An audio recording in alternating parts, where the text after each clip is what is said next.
he's created a set of symbols here that are going to hurt him rather than help him. He shows up at the premier game in New York and gets booed. He destroys the White House environment for his own satisfaction and grift. And the World Cup comes to America. This should be a celebration of nations, and instead it's a polarizing event, all with Donald Trump's name on it. Michael. Joanna. You are wearing your shirt, or your cardigan, which reminds me of crop circles, even though there is no crop circle on it. And as I think I pointed out the last time I wore this, my 10-year-old daughter says it looks like the Gestapo. So I have some sympathy for poor Graham Plattner. Not too much sympathy, but a little sympathy. A little sympathy. As a mother of two sons, I can quite believe that he was drunk with his mates in Prague, a foreign country, when he got a tattoo and didn't quite understand the symbolism of it. And I'm glad he's had it tattooed over, I think, with an animal. Well, let me just say that I know your sons. You're quite responsible sons, at least one who has worked for me in the past. And I would find it hard to believe they would end up with a tattoo of unknown meanings on their chest. But, well, I'm glad you say that, but you just never know. You never know. One day at a time with kids, right? All kids. Anyway, as you say, it's Graham Plattner's big day, primary in Maine.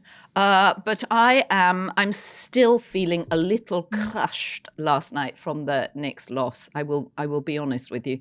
But I was fortunate enough to actually go to the game. In my long history with you, is now going on 25 years, I've never heard you once mention the Knicks or any sporting team.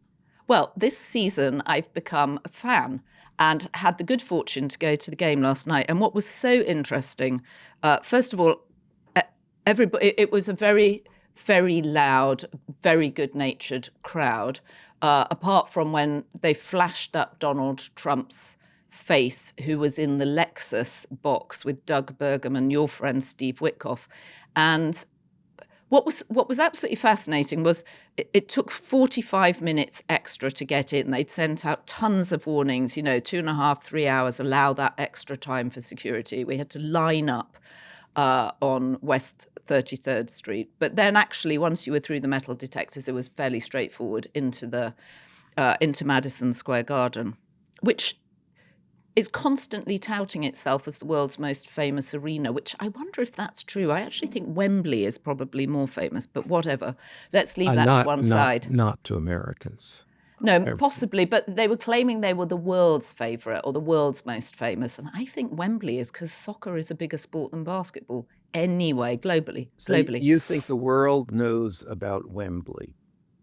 I mean, we don't. But maybe the soccer playing world does, and actually let us get to soccer shortly, because it's obviously on the not only on the sporting agenda but on the political agenda. We can get to the World Cup. We can get to why Usha Vance and J.D. Vance are having another baby. We can get to why RFK is failing to show up at work, and you have a very interesting theory about it. We can also look at Trump's claims of California voter fraud, because we still don't know who's number two in the and that gubernatorial. Meet the Press interview, which is resounding through the political ecosystem. Yep, Kristen Welker, where he stalked out of a Wisconsin barn. It was the most peculiar staging for an interview too. But and then we have to talk about UFC. We have to talk about Dana White and the tearing up of the White House South Lawn. No, the sports becomes Trump, and sports becomes a certain political theme right now. Right, but what was so curious about last night? So, I mean, there was a sort of good-natured vibe as everybody was waiting to get in, but there was a sort of low-level, God, it's so annoying that he's coming. Then there were videos going round of the motorcade coming up. But when we got into the stadium, which was full of excitement because of the game, not for Trump, Trump was probably the least important of anything or anyone there. They flashed a picture of him up in his Lexus box, and then nobody gave him any mind. Nobody paid him attention. There was a resounding boo when his picture came up at the same time as the national anthem on the kind of big display screens that they have there. How resounding? A pro forma boo, that's Trump, or a wave boo?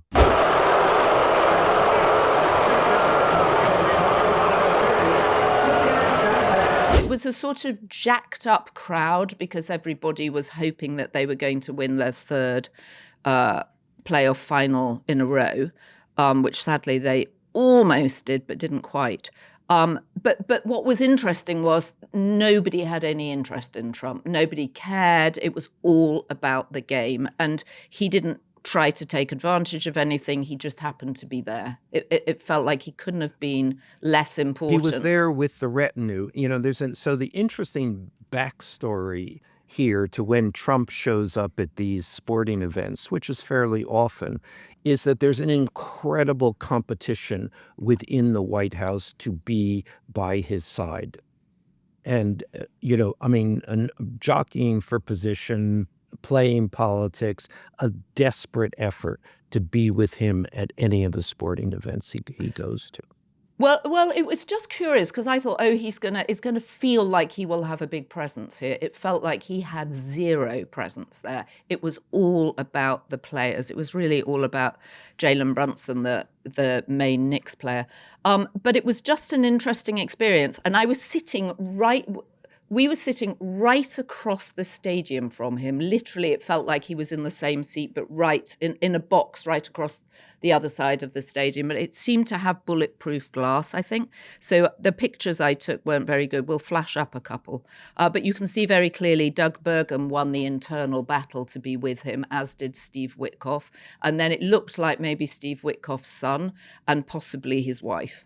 Anyway, he made no impression on the crowd other than the initial boo, and the boos were much louder than any kind of cheer he got. And any reaction that you could see on his face when the boos he looked surrounded absolutely. him? He looked. I was taking photos madly.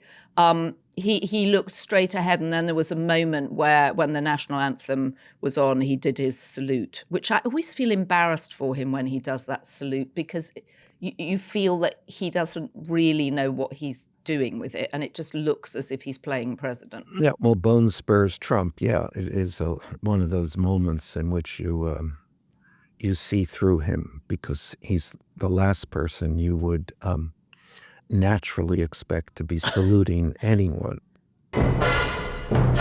Start up your new business now with Shopify. Shopify is the commerce platform behind millions of businesses around the world. And 10% of all e-commerce in the US, from household names like Alo Yoga and Skims to brands just getting started. Get started with your own design studio. With hundreds of ready-to-use templates, Shopify helps you build a beautiful online store that matches your brand's style. On the back end, everything lives in one place: inventory, payments, analytics. So you're not stitching together 5 different platforms just to operate. And if you hit any snafus, don't worry. Shopify is always around to share real advice with their award-winning 24/7 customer support. It's time to turn those what-ifs into with Shopify today. Sign up for your $1 per month trial today at shopify.com/dailybeast. Go to shopify.com/dailybeast. That's shopify.com/dailybeast. I would say, apart from the security, he had zero impact on the game, except, of course, the Knicks lost, so maybe they were pissed that he turned up. So the symbolism of sports and sporting events is central to Trump, how he thinks about himself, and also how he campaigns. I mean, it is a It's a set piece for him to show up at a sporting event.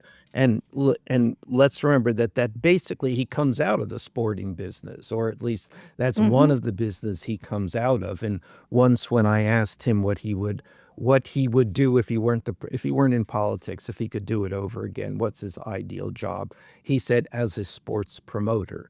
Um, and but the question now at this moment, as so much seems to be turning against him, is this sports symbolism also turning against him? We have the UFC fight that is being staged for his birthday and for the 250th birthday, theoretically, of the country, which involves tearing up almost the entire White House grounds, which it certainly seems to me is one of those things which is redounding not at all to his credit, but another piece of his effort, highly unpopular effort, to remake the White House, remake Washington, to do what he wants to do when he wants to do it. The pictures of the claw, as it's known, which is a 92-foot sort of octagonal structure, for those who haven't seen it, is, it towers above the White House. You can see the White House through it, apparently. And I find this absolutely remarkable. The players are going to come out from the Oval Office. So basically, he's turned the White House into a set for Dana White, the CEO of UFC Fighting, an old friend of Trump's. He's endorsed Trump. And it's this weird mixed martial arts thing, which is supposed to be the fiercest of fighting. And it's just exactly everything that the White House is not for. And then there was a strange quote that Trump gave to Time magazine where he said, "Life is a gimmick, if you think about it, but it's a good gimmick." And you're like, what are you talking about? The one thing that life isn't is a gimmick. There are many other things you can do with it. And then I think he said, I actually wrote this quote down twice. He said, "You only live once. Yeah, it's a gimmick, but it's a good gimmick." No, well, I think that's kind of penetrating. I mean, that is how Donald Trump has lived his life. I mean, very much so. Donald Trump's politics, very much. That's it. Now, the interesting thing here is it's a kind of, right now it seems to me he's living this marked tension between what he wants to do and what good politics says he should be doing.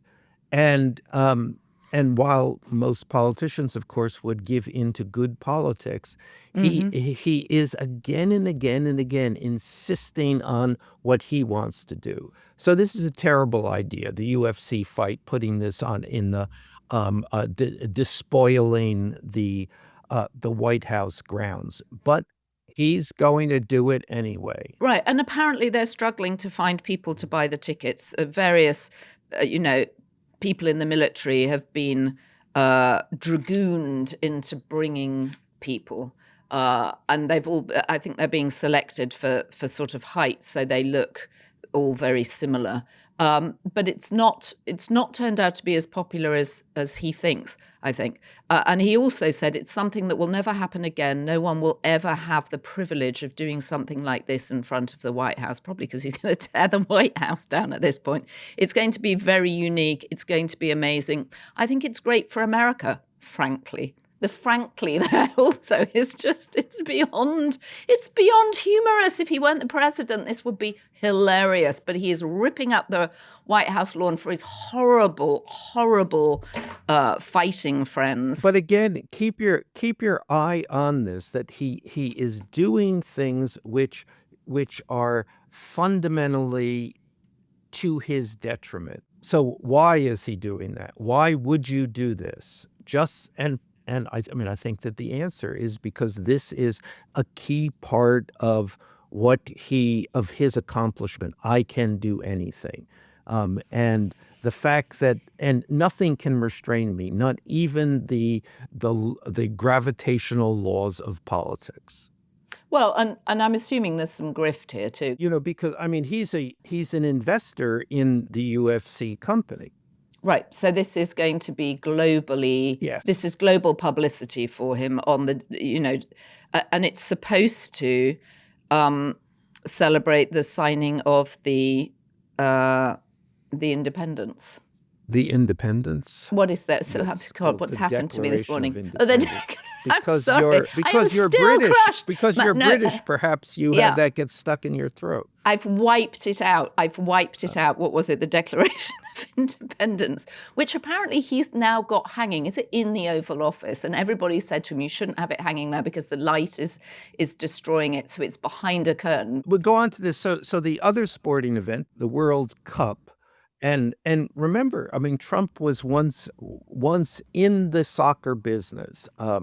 He sponsored one of the first soccer teams and tried to organize a U.S. soccer league. And now we're going back, 35, 40 years. But the World Cup is here. He was very much an advocate to bring it here, and now it has become a symbol of the immigration issue, and not a positive symbol for Donald Trump, as so much of the immigration, the symbolism of immigration has turned against him. Right, and of course, because soccer's so popular in the Latino community, and it's the most popular game. I mean, it's the most popular game in the world, but it's incredibly popular in South America. So you think of Brazil, you think of Argentina, all of them have won the World Cup. Uruguay, I mean, they produce these incredibly strong teams. And of course, now sales are sluggish because Mark Wayne Mullin, who of course took over at the Department of Homeland Security after Kristi Noem was fired, is saying to people, well, crowds attract criminal behavior. We're looking for criminals. We're going to have a presence at many of these games. So sales have been sluggish. People are frightened to go. And let's be clear, the presence is an ICE presence. Right. It's a nice presence. Yeah. They're putting people in to look for people. I mean, this is, in which is everybody obviously, this has occurred to many people. This is a fertile ground for making immigration arrests. Right, but it's also a way of destroying the reason to bring the World Cup to America. I mean, how is this going to help anybody? No, so much. Everything becomes a contradiction in the Trump, this Trump tension between what he can do and the other thing that he wants to do, and it all gets jumbled up in a mess, which is. No, it's a total mess. And people are also complaining it's much harder to get a visa to get here. Air prices from Europe and from South America have gone up because of the increase in gas. And so it's a sort of triple whammy. You've got expensive flights, hard to get visas. They're messing people around and they're taking longer, apparently. And the ticket prices are high, and you've got the presence of ICE. And even if you're not anxious about being arrested by ICE, you don't want to go to a sporting event where ICE might be arresting people. That's not something that you want. It's a horrible thing to see. And it cuts straight through the heart of having a good time at a soccer game. So part of what Trump has tried to do is impose himself on virtually every aspect of American life, or even world life. And the problem with that is that if this starts to go wrong, everything then begins to remind everyone that Trump is responsible for this. Everything becomes a negative for Donald Trump.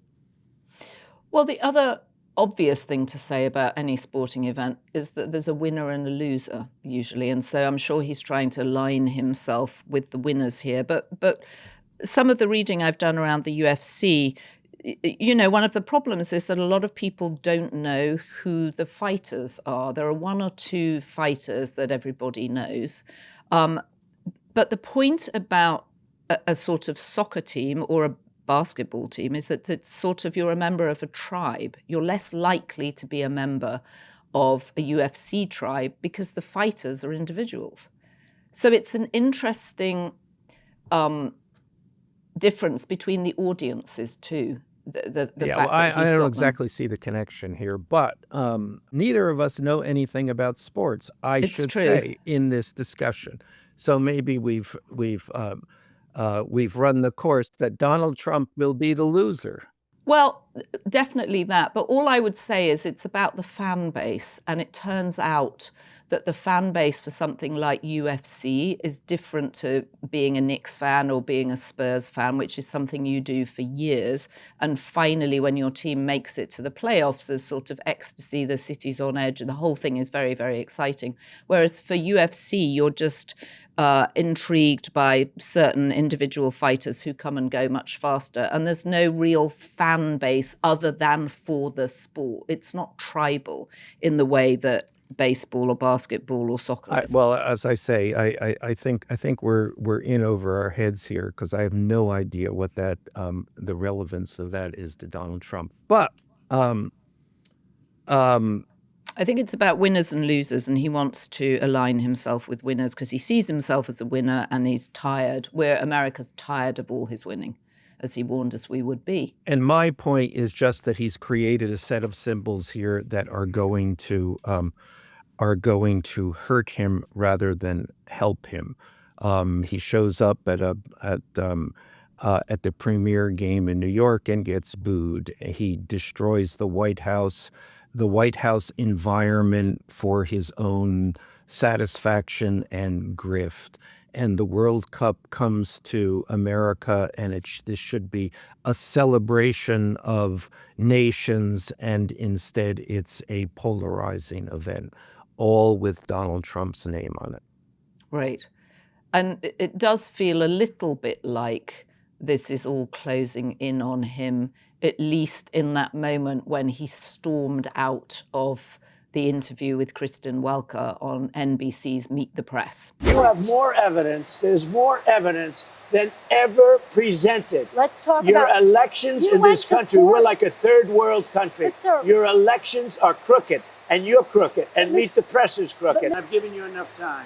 You ought to straighten out your press, because you know what? A country can never be great with a dishonest press. We traveled all the way to Wisconsin for this interview. You know, I think that that's partly true, but then the other message and the other takeaway from that kind of incredible display is that this is the way he is with everyone.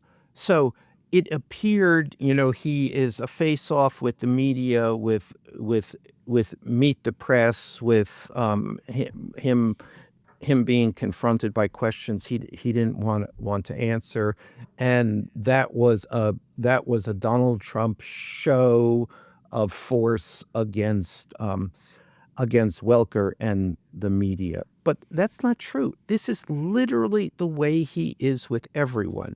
The people around him, his aides, friends, family, Vance, Rubio, Susie Wiles. Everybody faces this, that he won't stop talking, that you can't disagree with him, that there really is no debate. It's all insistence.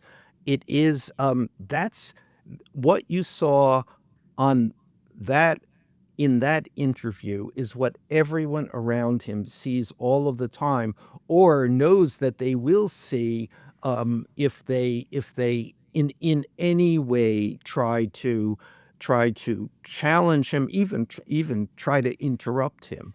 This is it. This is what the White House deals with. I am Donald Trump. I am right. What I say is, and if you say it isn't, then you're my enemy and a threat and an agent of the other side. Right. So how does that leave us with the war? Because he can tell us until he's blue in the face that he's winning, that we've won, that Iran has been obliterated, that, whatever, all these hyperbolic descriptions, and yet we know it's not true. Yes, well, the dangerous thing here and the anomalous thing is it may not be clear that he knows it isn't true. I mean, he is what I say goes.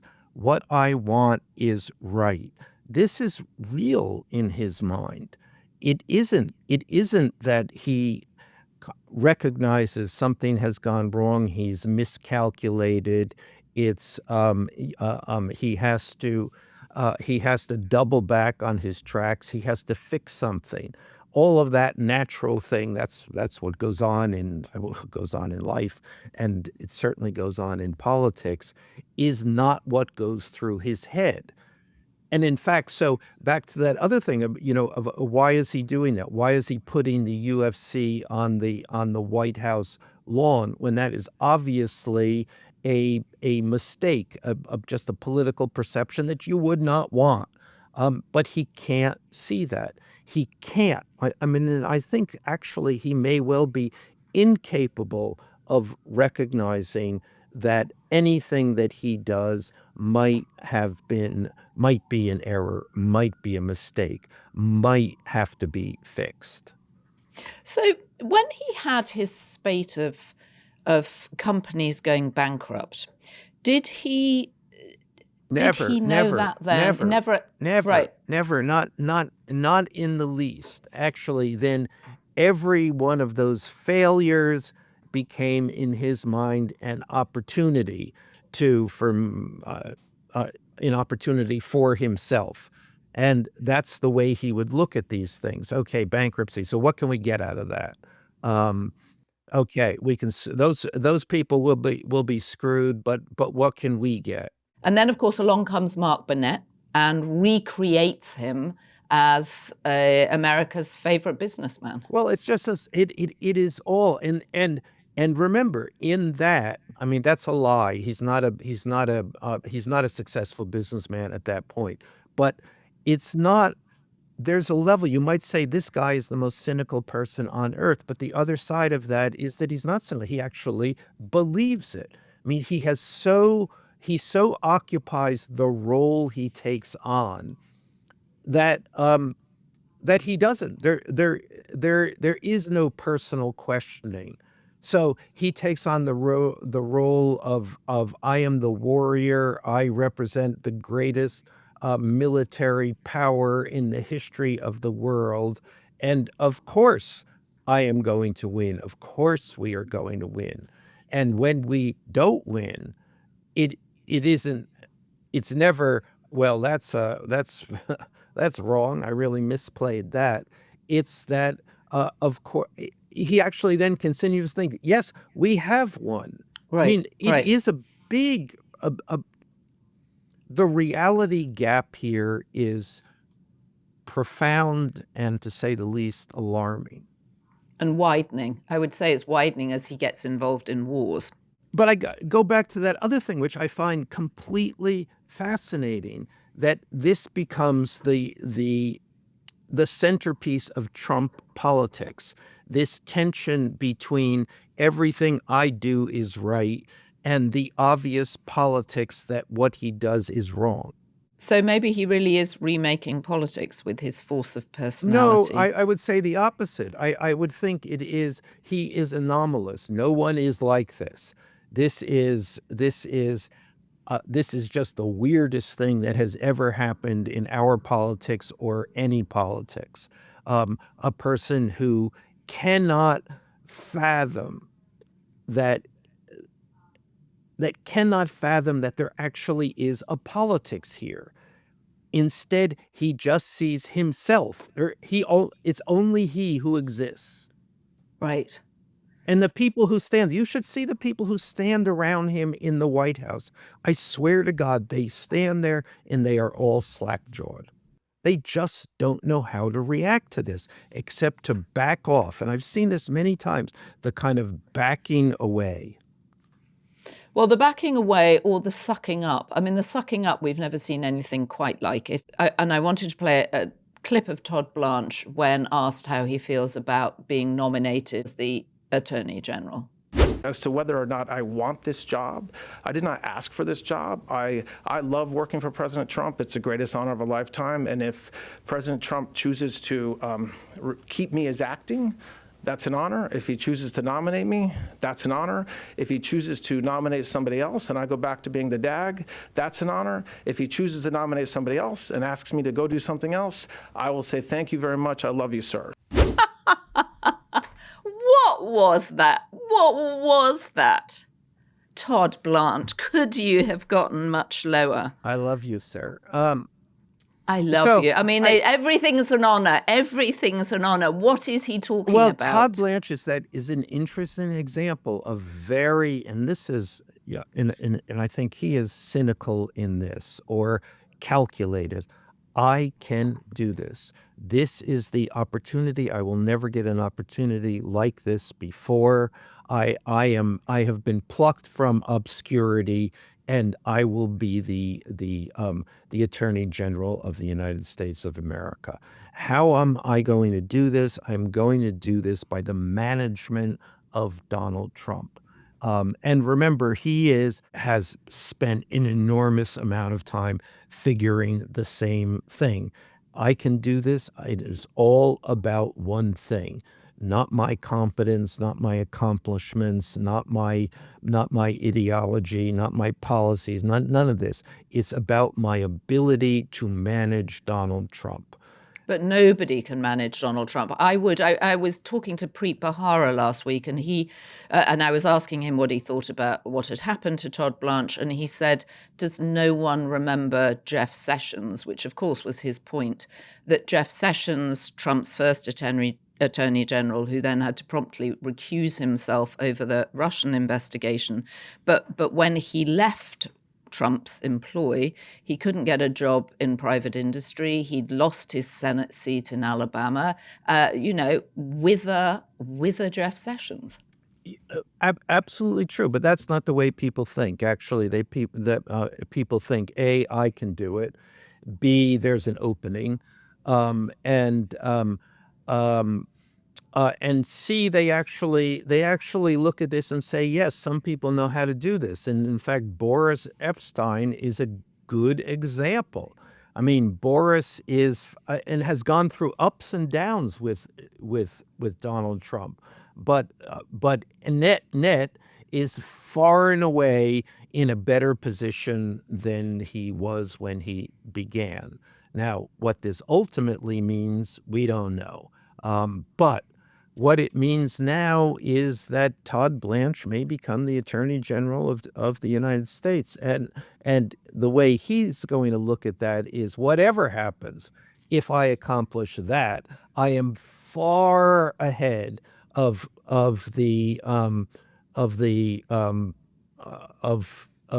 when I was a peripheral partner at Cadwallader, Wickersham and Taft, I believe, is the law firm. Well, I wonder if that's true. Certainly he's better known, but I wonder, just going back to the example of Jeff Sessions, if that in the end is good for him. So many people have just had their careers slimed by Donald Trump. I can't imagine that working for him is good for anybody, apart from maybe you leave the White House and you join a board, or which you might have done anyway. But remember, Jeff Sessions was under the impression that he actually was the Attorney General and he actually was an independent political entity. He had been a United States Senator, of course. Todd Blanche has the virtue of not believing any of that, of understanding. And remember, the first administration, this was not clear to people, but now it is absolutely clear that they have one job, a singular job, and that is the management of Donald Trump. So what happens to Todd Blanche eventually? I mean, he's got sort of traditional, I guess, sort of knitting pattern good looks. He could have a Fox show when this all ends, because it will end. Yeah, I don't, what happened? Well, I think it depends how this ends, and it's not clear that it does end. I mean, it actually could end in a tragedy for democracy, and so Todd Blanche would be employed for years to come. But it also may well end in the Donald Trump show leaves Washington, goes back to Mar-a-Lago. He assumes he reverts to that job, being the king in Mar-a-Lago, or the once and future president of Mar-a-Lago. His people gather around him. There's a lot of money, a lot of grift that's flowing through this presidency in exile. And Todd Blanche reaps millions and millions and millions of dollars. And perhaps he gets a free membership of Mar-a-Lago, though in fact he won't, of course. Trump will charge him for the membership of Mar-a-Lago. Interesting excerpt from J.D. Vance's book where he talks about how they decided to have a fourth child. This spoke to me because actually I wish I'd had 4 children. I have 2 sons and I would quite like to have had more. I have 5 children. I recommend it. I know. Well, it's easier for men, and you've had 2 wives. Usha Vance had told JD she was You're so done. competitive. Well, I would quite like a wife. You could have gotten another husband. Yeah, could I though? I'm not sure I could, to be honest. Well, whatever. I would like to have had 4 children, so I'm with JD on this. But Usha said that she was well and truly done after 3. But then it turned out, according to JD's new book, Communion, that they were so moved by Erica Kirk when they were flying back with her after Charlie Kirk, the founder of Turning Point USA, was assassinated in Utah. The Vances accompanied her with Charlie's body back to Arizona, where the Kirks, lived. And apparently one of the things that Erica Kirk sobbed to Usha Vance was that she wished she'd had more children with Charlie. She'd only had 2. The kids are little. And that's what inspired Usha Vance to have another child. I have no comment on that. But it's unlike you. Normally you have comments on everything. well, this is just these campaign books, these books that politicians write, which I believe there is not one honest word in them. But I think one of the interesting things is to look at that book as the first step, or one of the first steps in these guys around Trump, trying to position them for what comes next. Mm-hmm. So that book has nothing to do with the Vance family life, and it has all to do with the next chapter, how he positions himself. And there's an interesting piece of positioning that I think I've detected this week, which is there was a race in Iowa, the governor's race, in a primary in which Trump has supported someone. I think his name is Randy Feenstra. Is that right? I think it is. Yeah, that's right. I think that's right. Against a candidate by the name of Zach Lawn. And Trump's candidate didn't win. The other candidate won. Why did he win? Well, he seems to have won because he's a health candidate, a diet candidate, an RFK Jr. candidate. In other words, he's the winner in the Iowa Republican primary over the Trump-backed candidate.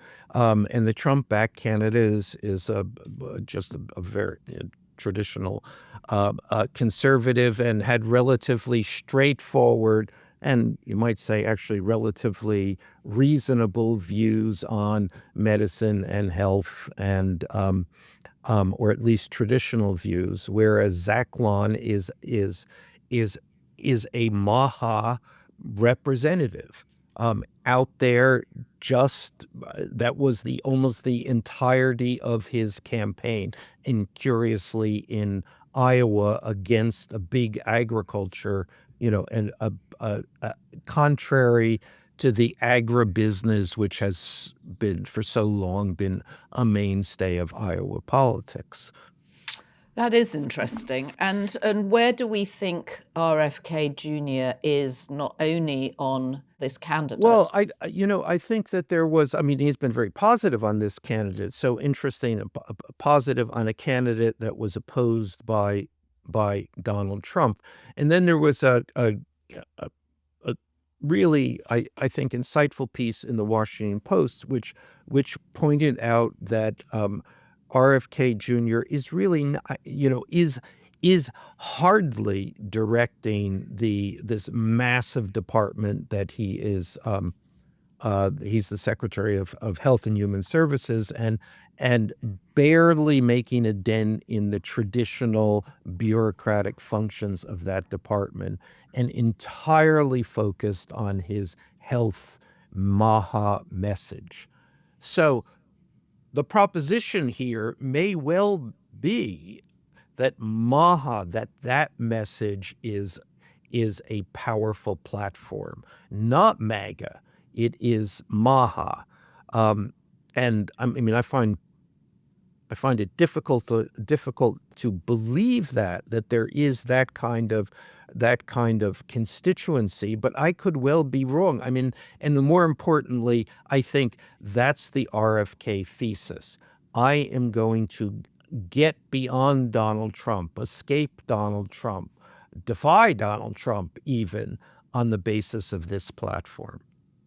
Well, that's fascinating. And the New York Times had a piece saying that RFK Jr. is, as you say, still junior at 72, is really nowhere to be seen in the department. And it's certainly true that... So I may have been wrong. It's the Times piece rather than the Washington Post piece that said this. Okay. Well, either way, he seems to be missing from the department. And certainly Dr. Mehmet Oz seems to be a much more, ubiquitous face of the Department of Health and Human Services. You see him at the press conferences around health things. Obviously, he's done things with RFK Jr., still junior at 72. They promoted a hiking video and they wanted us all to go outside and stride around Yellowstone, which I would very much like to be doing right now. But it's definitely true that he's not on the front burner anymore. And I don't know if he's fallen out with Trump, or as you say, he's thinking about how do I use this department not to help American public health, but to create a platform for myself to run for 2028. Yeah, and of course he has been. There has been somewhat of a, if not a falling out, a sidelining. The anti-vax position the White House has determined is not a popular one. So that's an instance of Trump who had aligned himself with that position, but I always thought uncomfortably aligned himself, and has now gratefully backed off of this. And RFK Jr. has gotten the memo that he's supposed to shut up about that. Right. Well, you have long predicted that either he or Kash Patel will be the next cabinet ministers to fall. Just reminding people that we've lost 4 women cabinet ministers and we haven't lost a single man yet. Well, eventually we have to, because there will be no women left. That's true. Do you want to talk? This is your opportunity. That was an opening to talk about the deep state cabal. You mean the deep state that Kash Patel has been investigating and put the DOJ to work on? Yes. And that's an interesting thing that Kash Patel, who's the FBI director, the FBI is a division of the DOJ, has stepped forward to actually apparently direct the DOJ in the prosecution or the possible prosecutions of of what are basically Trump enemies, or aspects of the justice system and people who have contributed to prosecuting or pursuing or investigating Donald Trump. What a bunch. What a bunch. Do you think that Kash Patel actually lasts a bit longer because of this? Probably, yes. I think that's a good point. I mean, Kash Patel obviously understands, as Todd Blanche has understand, as Boris Epstein understands, as the really true what sycophants understand, that it is all about the management of Donald Trump. How do you give Donald Trump what he wants? Wow. Well, there was good news that a judge struck down. Do you remember the Trump administration decided that they were going to charge people $100,000 for the H-1B visa? Lots of people in Silicon Valley come over on an H-1B. I have a feeling I came over originally on an H-1B, but it allows guests from other countries or workers from other countries who've got some kind of expertise to come in and work in American companies. And there was absolute panic in Silicon Valley at the idea of having to pay $100,000 for all the people they bring in from India, China, everybody, all the kind of tech extra staff that they need to bring in because they often can't find enough people here. But that's been knocked back by a judge, Judge Soroka, an Obama-appointed judge in Massachusetts, I think. So companies can exhale on their costs of bringing in international staff. For the moment, they'll be back. I mean, this is a Stephen Miller thing. I mean, that is there's a passionate opposition to H-1B visas. Which I think David Sachs, when he was head of AI at the White House, he's since left, spent a lot of time apparently whispering into Trump's ear. No, the technology community obviously wants this, but the anti-immigrant constituency within the White House completely opposed to them, would gladly get rid of the entire exception, the entire program. Right, but for the Silicon Valley founders, giving him the money for the ballroom or for whatever scam he's got going on is a cheap way to try and influence visa allocation and cheap visa allocation. Right, but the counter to this then will be within the administration. I mean, the setting a dollar figure on this, then that was meant not only to make money off of this, but to put a cap on these visas. So the Stephen Miller, I can guarantee, is then going back to the drawing board and say if we can't put a cap, then we have to get rid of the visas entirely. Okay, well, we should watch that space because it's a hugely important one for companies trying to bring in external talent, as they are referred to. So do we want a quick drive-by on what's happening in California? Still no result on who's second in the gubernatorial race there, entirely because California takes what seems like weeks to count their votes. No, and Trump has been, this then plays nicely into Trump's hands. It's a fraud. It's obviously a fraud. Why is it a fraud? Because it takes so long. So the fact that it takes so long is because it takes so long, but then that becomes evidence of a fraud, which becomes part of the broader narrative, which he will expand as we go into the midterms. But I'd like to use this as an opportunity. I have a book recommendation, a book that comes out today, just published today. In fact, I have it here. Can I hold this up? You can hold it up. I'm sure the author is going to be thrilled. It's called City on the Edge, and it is about California politics, specifically San Francisco politics and the tech industry. I mean, it's a fantastic story over the last basically chronicling 30 years of the rise of tech power and then the rise of democratic power in San Francisco, which we are going to timely because Newsom, who was leaving the governor's office, he's term limited, and who is clearly being set to run for president, as is Kamala Harris, once again running for president. So these two forces, the tech money, and the rise of these Democratic powerhouses will be a story into, a main story as we approach 2028. But this book, City on the Edge by Jonathan Weber, and I should point out that I've already blurbed this book, but it is fantastic. Good. Okay. Well, I will look forward to reading that. I'm going to make a book recommendation next week myself.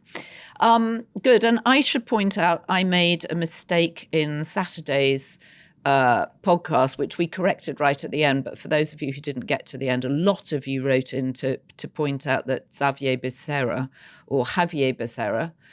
will not be California's first Latino governor if he gets elected, which very much looks like he's the front runner at this point. Actually, that honor went to Romualdo Pacheco. I think that's how you pronounce it. I'm not very good on Spanish pronunciations, who was actually the first Latino governor 150 years ago. And do you want to acknowledge my skepticism of your emphatic insistence that he would be? In my defense, a couple of people also said they fell for the misinformation out there. There are a lot of stories out there saying he is the first, but I should have checked.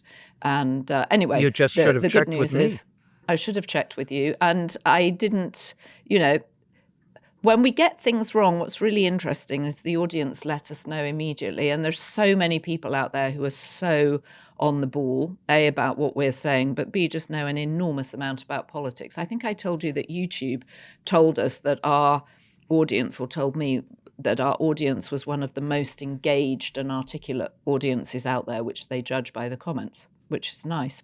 Okay, we've had a book recommendation, City on the Edge. We have some limericks. I'm not terribly good at collecting them. Sometimes I miss them. But we've actually got some very good ones here. This one is from Paul Watson, 8809. Donald's USA 250 is looking increasingly shifty. No one wants to sing in a UFC ring or bow before President Grifty. I thought that was very good. Great. Okay. Fantastic. Isn't that a good one? President Grifty, yes. President Grifty, I thought that was very good. Now, this is from Damien Spence. There's an insomniac worm in Trump's head. Is it alive or is it dead? With Jojo taking the floor and Wolfie at the door, will they ever put this disaster to bed? Then we've got one called The Orange Moon from Richard Fretchen, which I rather enjoyed this one. There was once an orange-faced baboon who thought he could purchase the moon, put a casino up there, way up in the air, and be the first one to bankrupt the moon. The idea of bankrupting the moon I thought was fantastic. Garfried, you've got a bit of competition. Of course, we do have one from Garfried, and I would be negligent if I didn't read it out. There once was a Don with a yen to blunder through Hormuz again. Rhodes said, that's a reference to Ben Rhodes, who we had on the Daily Beast podcast last week. Rhodes said, deals aren't made with a golf cart brigade. You need brains, not a billionaire pen. And talking about pens, I was thinking we should get a pen for inside Trump's head with a Trump head. And what I've got here, I was inspired because I was given a novelty pen for the Nick, Dick and Paul show, which is a rather good podcast about tech and about finance and about new ideas. And of course, one of the hosts was Nick Bilton. And if I tip this up, I don't know if you can see it. It's got the three heads of the hosts. But of course, Nick Bilton has, I think, had to give up his podcast because he's now trying to tame 60 Minutes. Anyway, it made me think that we should get a novelty pen with your head and my head floating around in it. What do you think? Yeah, I'll pass. All right. Well, if you have been, thank you for listening to us. Don't forget to subscribe to the Daily Beast. Big thanks to our production team, Ryan Murray, John Romero, Rachel Passer, Heather Passaro, and Neil Rosenhaus. So the good news is we have so many B-Beast tier members now. There are too many names to read out, and we really appreciate your support.